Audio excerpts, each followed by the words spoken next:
In un tempo di cambiamenti sul fronte sanitario, il Comitato Assistenza Malati Tigullio tiene la rotta su quella che è la sua missione specifica, l'assistenza alle persone malate attraverso un servizio sanitario che offra cure a tutti, un bene da difendere sul quale concentrare l'attenzione. L'invito che noi facciamo è proprio quello di tenere desta l'attenzione, mobilitarsi quando fosse necessario.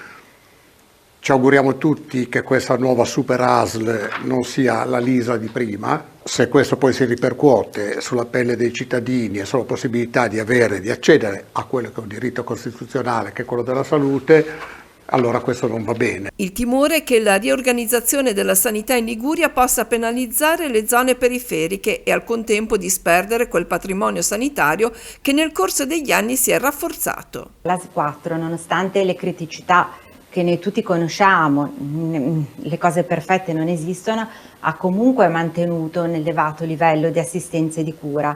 Ci sono state minori esternalizzazioni anche rispetto alle altre ASL della Liguria, ci sono reparti di eccellenza, ci sono tante cose buone. Probabilmente i medici migliori andranno al centro.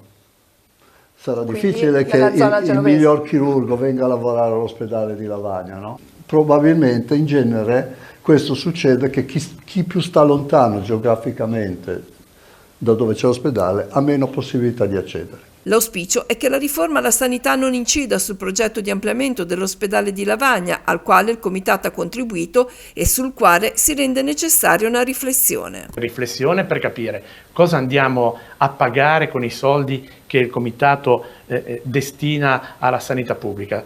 Speriamo che vadano bene, insomma, questi soldi, che siano utilizzati per bene, ecco.